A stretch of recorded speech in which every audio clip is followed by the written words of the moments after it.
โอ้ทุกคนคันนี้โดนเยอะครับเยอะจัดโอ้เยอะมากเลย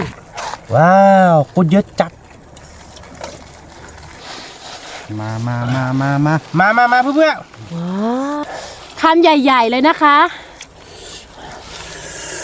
อร่อยมากทุกคนอร่อยมากวันนี้สวัสดีครับวันนี้มาพบผมจอได้ครับผม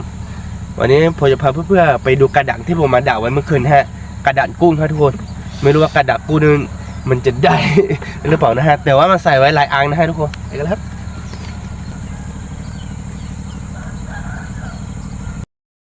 นี่ครับทุกคนผมมาดูกระดังตอนเช้าครับมีลูกวงด้วยทุกคนนี่ครับโอ้โหแอกน้ำแบบนี้ก็มีกุ้งนะทุกคนกุ้งก็มีนะฮะหรือว่าพอใส่ไว้ในน้ำเยอะๆหน่อยฮะทุกคนดูบรรยากาศตอนเช้าที่บ้านผมครับทุกคนนี่ฮะเหมาะเต็มเลยครับผมมออะไรไม่แห้งนะฮะดูครับแต่ผมมาใส่กระดาษไว้ตั้งแต่เมื่อคืนแล้วนะทุกคนนี่ฮะบ้านผมฮะมีชาวบ้านเลี้ยววัวนะฮะทุกคนก็มันดุนกันว่าเช้านี้เราจะได้กุ๊กหรือเปล่านะครับแต่พอมาด่าไว้ตั้งแต่เมื่อวานแล้วนะทุกคนเมื่อวันตอนเย็นฮะดูกันทุกคนว่าจะมีกุ้งให้เราได้เก็บหรือเปล่านะฮะแต่ก็มันน่าจะมีนะทุกคนแต่ว่ามีเยอะไม่เยอะไม่รู้ฮะโอ้นงมาหารกู้มาหารปลาตั้งแต่เช้าทุกคนบีไปแล้วเรามองไม่เห็นนะครับหมดเต็มนะฮะ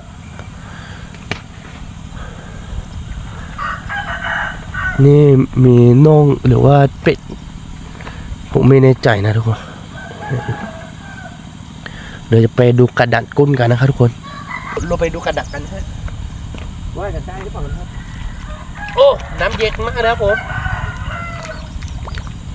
มาแล้วครับโอ้โดนหลายตัวเลย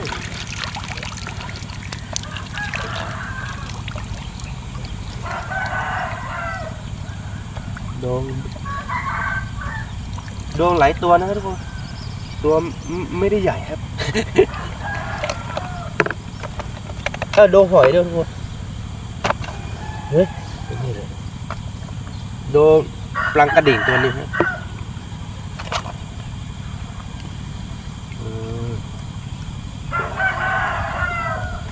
ขายไว้ที่เดิมครับทุกคนโอ้น้ำเย็นมากเลยตอนเช้าทุกคนแล้วเพื่อนนี้หนาวมากครับนี่ทุกคนมาดูกระดาษอันใหญ่ของเราครับเพื่อนมันดุงกันนะครับกระดาษอันเล็กนี่คือบางทีก็ได้น้อยนะทุกคนดูอันใหญ่ดีกว่ามาดูกันครับโอ้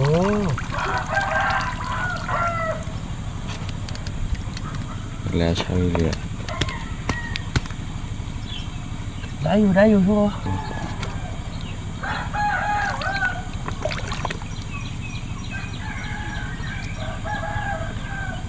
แล้วก็ผมจะใส่คืนไว้ที่เดิมนะทุกคนคือแบบว่าจะมาดูกระไวรอบนึงฮะไม่รู้ว่าจะได้อีกหรือเปล่านะฮะมาดูกระดาษอันใหญ่กันนะฮะวันนี้เราจะได้เยอะไหมทุกคนปกติบางทีก็ได้เยอะนะทุกคนโอ้มาดูกระดาษอันยาวกันดีกว่าทุกคนกระดาษอันฟ้ากระดาษอันใหญ่เราดูแล้วนะฮะเรามาดูกระดาษนี่ครับโอ้ทุกคนดูมีปูด้วยครับโอ้ปูมากีกุ้งหมดแล้วทุกคนกุ้งไม่โดงเลยครับผมโอ้กระดาษยาวไม่โดงเลยครับทุกคนไม่เป็นไรครับเราวางไว้ที่เดิมครับเดี๋ยวกุ้งก็มาอีกครับทุกคนเดี๋ยวต้องวางเอาผักต้นชวาวางข้ามไว้เยอะๆเลยทุกคนคือแบบว่าให้มันเป็นแบบว่ามันเป็นที่ร่มๆฮะก็จะมีกุ้งถ้ามันลองดูครับได้อยู่ครับทุกคนได้น้อยมากครับไม่เป็นไรครับแต่ขอเราเหลืออยู่หลายอันนะทุกคนดูครับขอเราเต็มนะครับผมวันนี้สัก2 กระป๋องก็พอครับ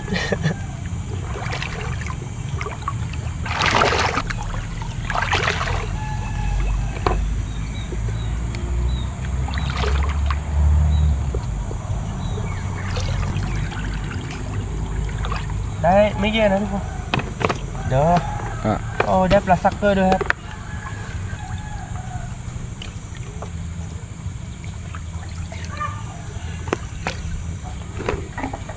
นี่เพื่อนๆมีปลาซักเกอร์ด้วยครับปลาซักเกอร์ครับตัวเล็กมากครับเหลือ 4-5 อ่างนะครับดวงเยอะแล้วนะทุกคนเนี่ย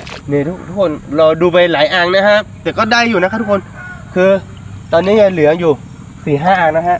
เดี๋ยวมาดูกันนะครับว่าจะได้เยอะประมาณโอ้ทุกคนคันนี้โดนเยอะครับเยอะจัดโอ้เยอะมากเลย นอนนี่3 เท่านะนี่กว่า นี่ทุกคนได้อยู่ครับได้อยู่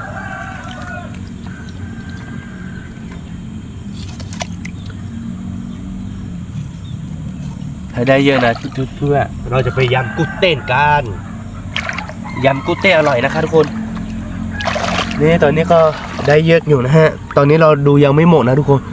ตอนนี้ก็ถ้าใส่ไว้ในกระป๋องก็น่าจะได้1 กระป๋องนะฮะเนี่ยทุกคนผมดูยังไม่หมดนะฮะเหลือเยอะอยู่นะครับอันนี้ก็น่าจะได้2-3 กระป๋องแล้วทุกคน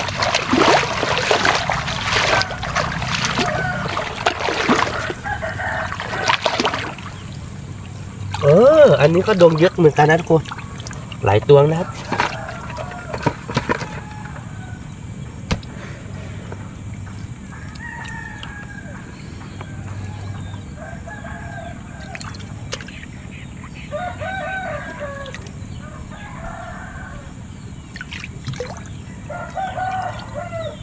โอ้กระดาษกุ้นอันยาวๆของเราเนี่ยไม่ดงเลยทุกคน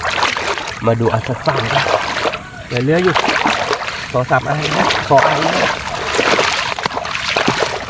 โอ้ปันช็อตหนีแล้วทุกคนปันช็อตฮะปันช็อตวิ่งไปแล้วครับ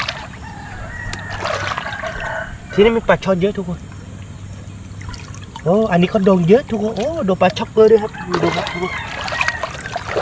นี่ดูเห็นไหมครับมีกุ้งเยอะนะครับเดี๋ยวพามาอาจจะเบลอนิดนึงครับได้เยอะแล้วทุกคนได้เยอะนะโอ้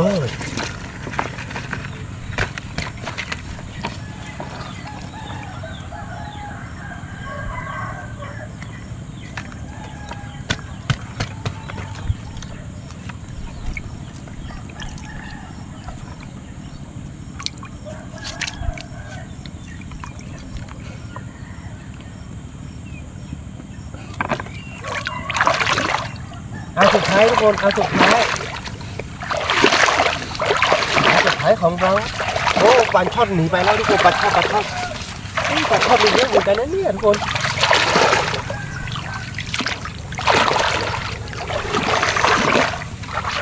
โอ้ปลาช่อนหนีไปแล้วตัวนี้ปลาช่อนมีเยอะเลยทุกคนอันสุดท้ายของเราครับทุกคนไม่รู้ว่าได้เยอะหรือเปล่านะครับโอ้อันสุดท้ายเนี่ยเยอะสุดครับทุกคนเหมือนโดนแจ็คพอตเลยฮะนี่ฮะเยอะมากนะครับผมอันสุดท้ายของเราครับ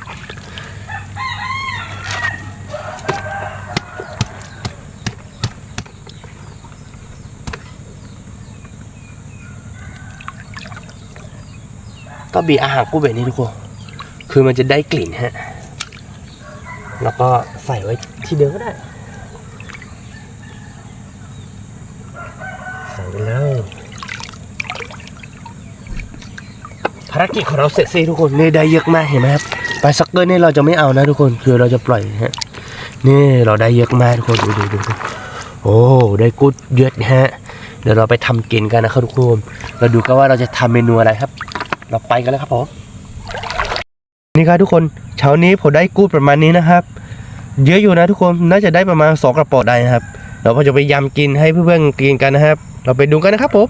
ว่ายำกินแล้วมันจะอร่อยขนาดไหนครับเจอกันนะครับ สวัสดีครับเพื่อนๆวันนี้จอดาไปหากุ้งมาให้ผมโอ้โหได้เยอะมากเลยเนี่ยคุณเด้งแบบสดๆเลยครับโอ้ยเนี่ยโอ้โหจอดาจะยำให้ผมกินนะวันนี้ใช่ครับเราดูที่ฝีมือจอดานี่ครับทุกคนเราจะยำครับกุ้ง2 แบบครับนี่ทุกคนเครื่องปรุงของเราครับน่ากินไหมครับน้องชาย น่ากินมากเลย ถ้าน่ากินก็ลอกกี่ชิ้นหนึ่งครับจับไป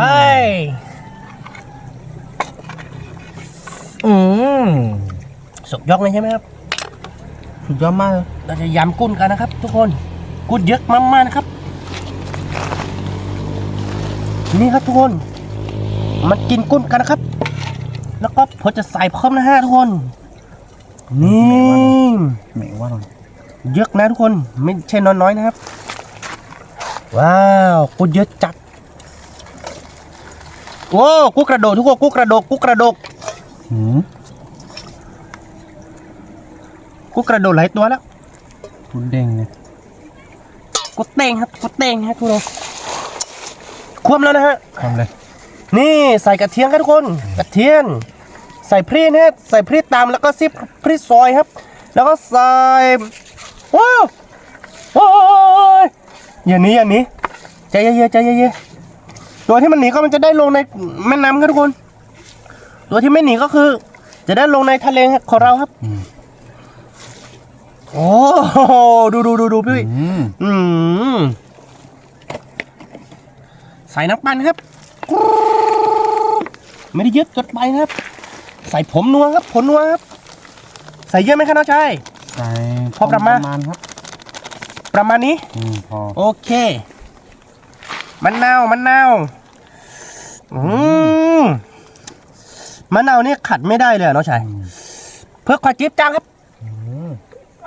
ไม่เอาแล้วนะไม่ไหวแล้ว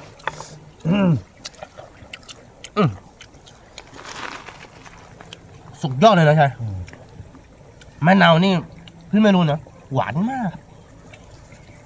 เฮ้ยเนื้อเราดู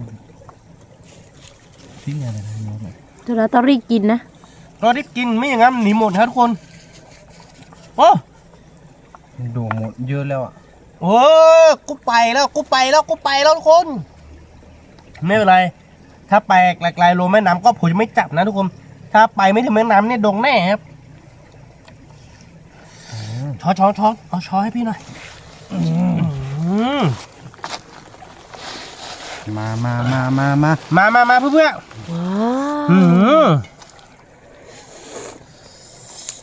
ว้าว มาเพื่อนมีผักสดๆครับ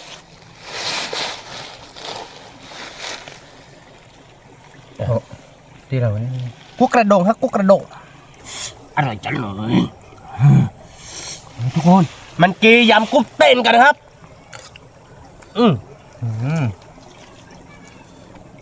บอกเลยว่า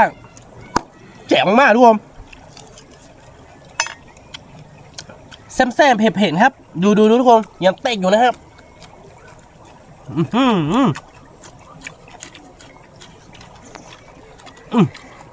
อร่อยไหมน้องจ๋า อร่อยมาก บอกเพื่อนเอาเพื่อนได้กินแล้วจะติดใจนะฮะมาเพื่อน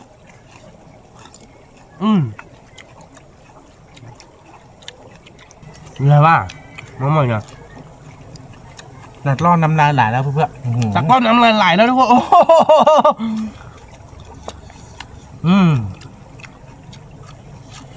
คำใหญ่ๆเลยนะครับว้า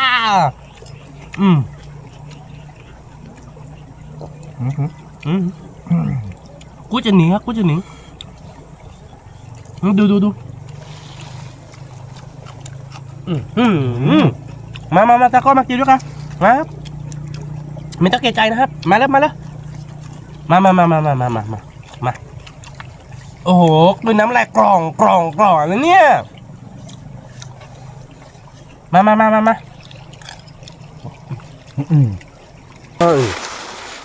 ดอแหละ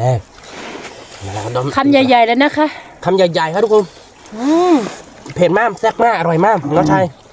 กินเยอะ คำโตๆเลยนะครับเนี่ยโอ้ ๆคำใหญ่ๆคำโตๆครับทุกคนเหลือแต่คำนี้ฮะคำใหญ่ๆเด้อพี่น้องเด้อห้องมาจี้ด้วยกันเด้อแซ่บอีหลีเด้อพี่น้องเด้อมาจะดับป้อมให้ครับ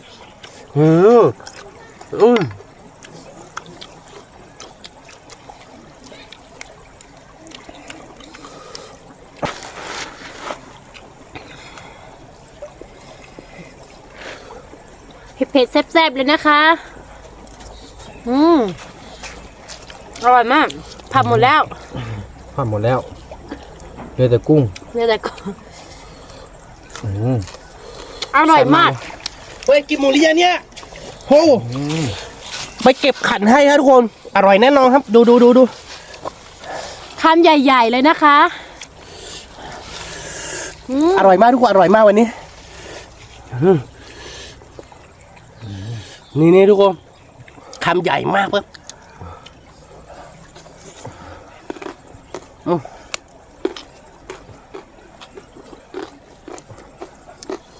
มา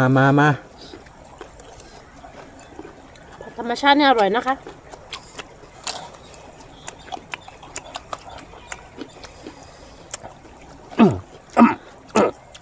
พริกเน้นๆเลยนะคะ เผ็ดมากเลยทุกคนแต่ว่าอร่อยมากครับ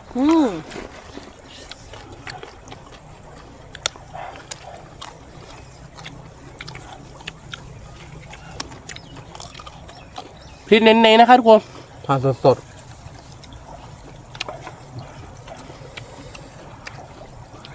ไม่รอช้อนแล้วนะคะแซ่บเปรี้ยวเผ็ดแซ่บเลยนะคะ เผ็ดมากอร่อยมาก เพื่อคนไหนอยากกินมากินกับเราได้นะคะ อร่อยมาก สู้น้ำครับ น่าจะดันเนาะ คำใหญ่ๆเลยทุกคน ไม่รอช้อนแล้วนะคะ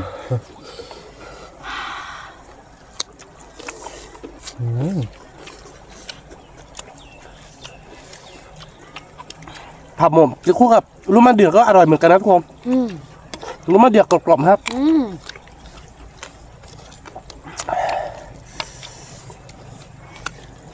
สุดยอดครับอร่อยมากทุกคนมากินด้วยกัน เราต้องสูตรน้ำด้วยนะคะ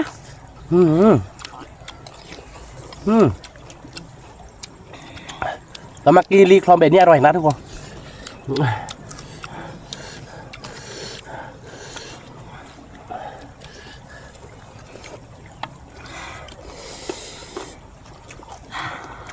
เราให้แล้วคุณ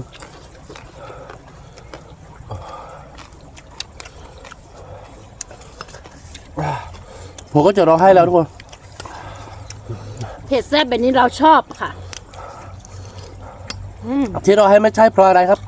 เราดีใจครับที่ทุกคนมาดูครับผมใช่ไหมฮะน้องชาย ๆ ใช่มาคำใหญ่ ถ้าไม่ไหวก็อย่าฝืนนะคะ ว้าว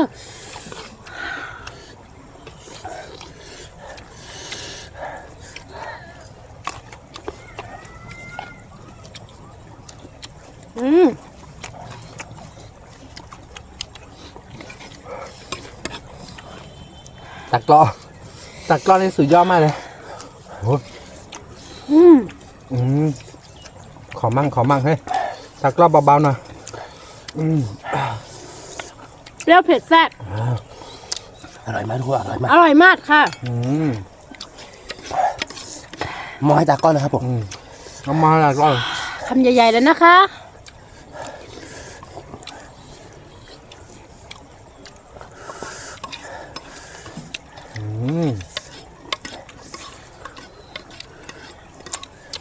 เรื่องความเผ็ดย่อยตังก็ขบวนครับทุกคนแต่วันนี้ฮะวันนี้มันเผ็ดมากครับทุกคน เราเหมาหมดนะคะ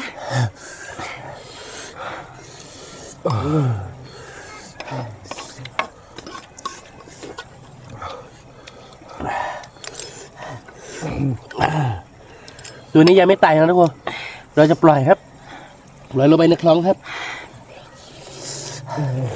โอ้สุดยอดเลยครับ อร่อยมาก ทางจังนี่ถ้าตังก็คือได้ก็คือไปแล้วทุกคนถ้าเพื่อนๆชอบใจคลิปของเราก็